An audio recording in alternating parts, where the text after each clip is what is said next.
Bonjour Terre. Donc, dans cette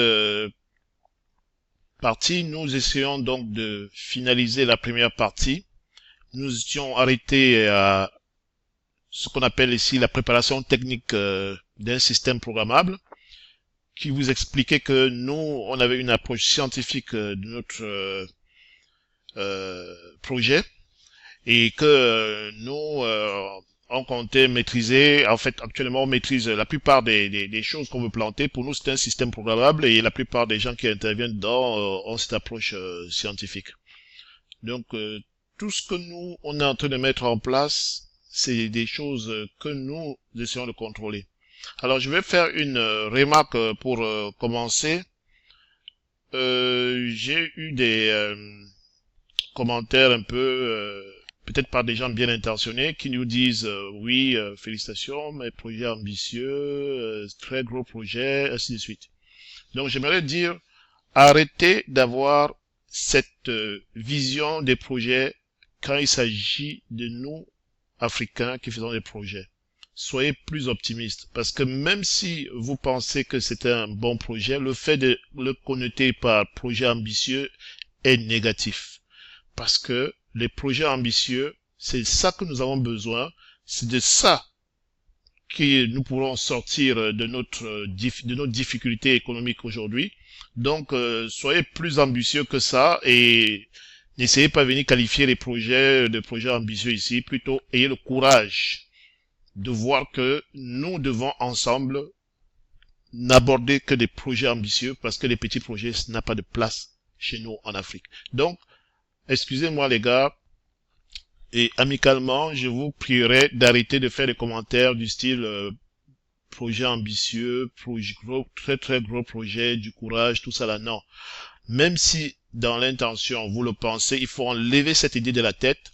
En Afrique, ça prend des gros projets comme celui-là. Pensez plutôt, voilà un projet dans lequel je dois mettre la main pour que ça réussisse, parce que tous les autres projets qui existent au pays, ce n'est que de la merde, parce que ces projets-là ne sont pas ambitieux, c'est des projets individuels, et donc, aujourd'hui, ce qu'on est en train d'essayer de faire, c'est des projets qui appellent la contribution de tous les Camerounais. Merci pour votre attention sur ce point-là. Je remercie aussi, je profite pour remercier le TER et tous ceux qui soutiennent ce projet. Je profite aussi pour remercier le Warman pour cette plateforme qui met aussi à notre disposition. Il s'est battu. Les gens n'ont jamais cru qu'il pouvait atteindre le niveau où il est aujourd'hui, mais c'est par persévérance. De la même façon, ce projet, c'est un projet. Les gens qui sont avec moi, nous y croyons, nous allons persévérer et nous allons réussir là-dedans.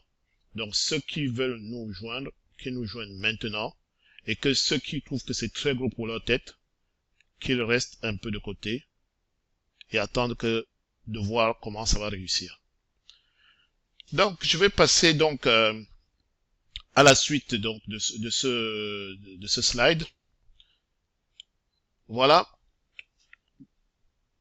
Pour vous montrer exactement où nous allons, et avant d'aborder les aspects stratégie financière et tout, on va vous démontrer comment nous, on compte réellement opérer pour réussir ce projet.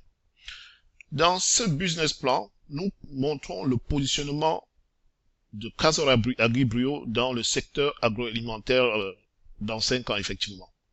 Vous savez que la production agro-pastorale que vous voyez ici au centre décrit ce que Castor Agribio compte faire.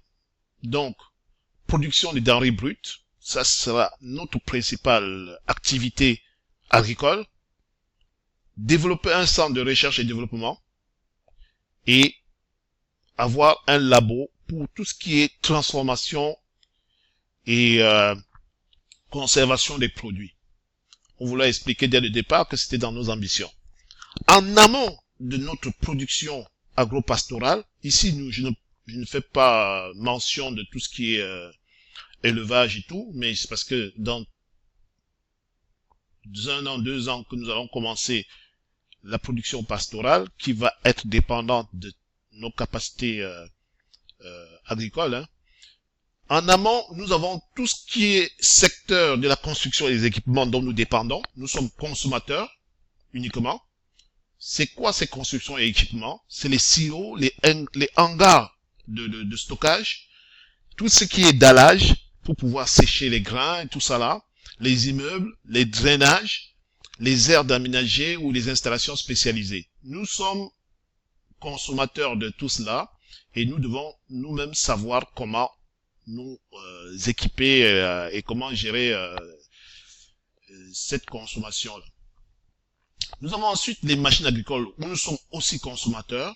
Ça fait, ces deux blocs dans le secteur amont font, comme qui dirait, les éléments importants de notre réussite. Ça veut dire les tracteurs, les bulldozers, les moissonneuses, les excavateurs, les remorques, les véhicules utilitaires.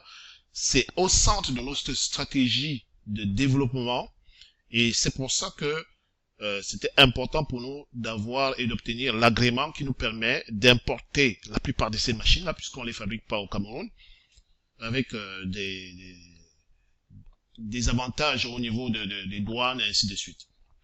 Donc, ensuite, nous avons en secteur amont tout ce qui est intrants et semences, dans lequel nous sommes consommateurs, comme vous voyez, précisé ici, mais dans lesquels nous voulons aussi être des producteurs pour soutenir les projets de l'IRAD, pour être des centres de production des intrants, et développer notre savoir-faire aussi dans tout ce qui est engrais, surtout engrais et même des pesticides spécialisés orientés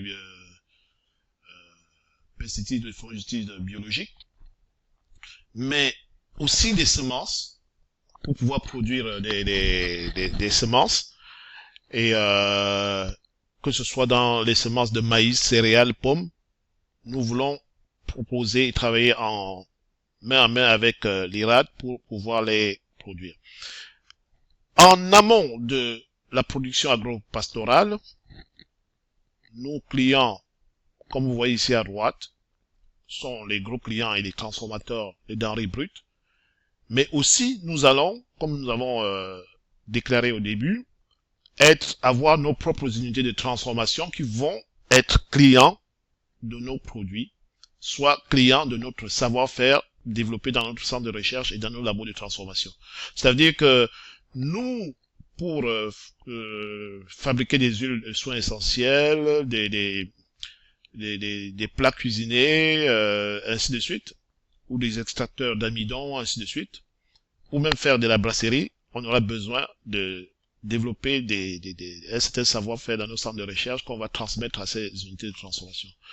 Pour quoi faire? Pour avoir 200 000 tonnes de nourriture à dispatcher, nous estimons que à peu près 50% seront distribués dans la transformation, pour être transformés, et 50% seront distribués via nos comptoirs régionaux. Maintenant, alors, ici, nous allons vous montrer la mise en œuvre sur le terrain. Voilà, cette carte vous montre exactement notre situation et comment nous avons fait pour choisir notre site. Vous voyez ici en haut, c'est la ville de Tibati. Ici, vous avez le grand lac de Bakaou, donc une région vraiment riche en qualité naturelle avec beaucoup d'eau, beaucoup de rivières. Et dans cette zone au centre, c'est la zone où Cadre Agri-Bio va se déployer. Nous avons aussi prévu un village fermier, c'est-à-dire qu'un village qui va nous permettre de faire du tourisme agricole et développer tout ce qui est nécessaire pour accompagner la croissance là-bas. Et ce pan rose que vous voyez là, ce sera nos membres des familles agricoles que nous allons soutenir et qui vont cerner notre site principal ici en vert. Donc, si, comme vous voyez là, la partie ici que vous avez le premier lotissement que vous voyez ici en haut, 1150 hectares, qui est actuellement en cours de préparation pour un déblaiement. Je peux vous le montrer maintenant sur ce que j'appellerais Google Maps. Donc, vous voyez que nous avons une approche technologique qui nous permet de vous montrer exactement où nous en sommes et que nous maîtrisons de manière géospatiale notre déploiement. Ça, c'est la ville de Tibati que vous pouvez voir là. Et à 5 km de la ville de Tibati, voilà notre première parcelle. Et donc, ceux qui veulent savoir comment nous on se déploie à l'américaine. On maîtrise donc tout cela avec un logiciel qui nous permet donc de faire tout ce qui est piquetage, borne et lotissement de nos terrains en réel, en temps réel. Vous voyez la map, nous on est, voici la route qui va vers Tibati. Et à côté ici, comme nous le montrerons tout plus tard, donc je vous fais un aperçu, nous sommes capables d'aller voir très bien sur le site exactement où est-ce qu'on place quel genre de culture, quel est le type de végétation, ainsi de suite. Donc vous pouvez constater que la végétation, c'est une végétation que nous avons sélectionnée de manière consciente. Ce n'est pas la forêt, comme certains le pensent. On a préféré une savane arborée et les engins que nous avons sélectionnés aussi sont aptes à pouvoir les traiter. Donc, si je reviens sur la carte, vous constatez que ici, là, voilà, nous avons prévu un déploiement avec, pour le premier lot, 900 hectares de culture vivrière et 250 hectares d'arbres de coupe qui vont cerner et border tous ces parcelles de grandes cultures et qui vont permettre aussi d'avoir ici ce qu'on appelle des vergers, des arbres fruitiers.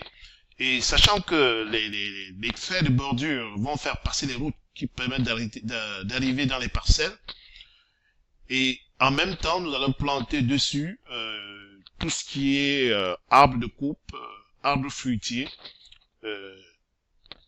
Pour vous donner une idée, la colonne que je vous montre ici, là, c'est du 50 mètres de largeur sur 2 km. Donc, c'est pas des petites parcelles. Toutes les bandes rouges, là, c'est des bandes qui avoisinent 250 hectares, où il y aura les routes et les arbres. Donc, 250 hectares organisés, mis au niveau d'un arrangement. Pourquoi nous avons choisi cela? Pour que ce soit propre, bien précis, et que nos managers puissent les gérer de manière scientifique, comme on a commencé à vous les montrer. Donc, nous, on ne fait rien au hasard. Et en passant, lorsque je voyageais pour revenir ici, j'ai pris Air Maroc. Et j'étais surpris de voir que chez eux, tout est déjà cultivé en arrivée de Casablanca. Alors que chez nous, c'est des forêts non déstructurées, tout ça à la perte de vue. Vous voyez, tout ça là, c'est difficile de voir des aménagements comme celui qu'on est en train de vous proposer. Donc, toujours avec notre outil, on sait exactement quels sont les positionnements de chaque parcelle que nous pouvons directement avoir à travers l'outil. Et on a déjà commencé le piquetage de notre site. Donc, vous avez pu remarquer ici ce que j'appelle les lignes forestières, là, qu'on voit ici, là. Parce que nous avons choisi un endroit où il n'y a pas de gros arbres, parce qu'il était question de savoir comment le faire, comment vraiment terrasser et déblayer tout cela. Donc, c'est notre technique, c'est un choix. On a aussi prévu un camp à construire là-bas, le voilà, avec des parcelles, un lotissement complet, avec des aires de jeu, tout ça pour nos cadres. Donc, le projet, il est ambitieux, il a prévu beaucoup de choses pour que nos gens soient à l'aise. Vous voyez que les sols sont vraiment drainés, il y a de l'eau partout. Ici, ce que vous voyez là, c'est les lignes forestières. Quand je fais un agrandissement à 20 mètres, vous voyez ce que ça donne. C'est carrément des forêts. Nous avons marché dedans. C'est pas facile, c'est des marécages, mais nous allons tout arranger ça et replanter complètement. Donc, c'est cette partie qui nous montre un peu qu'est-ce que nous avons fait techniquement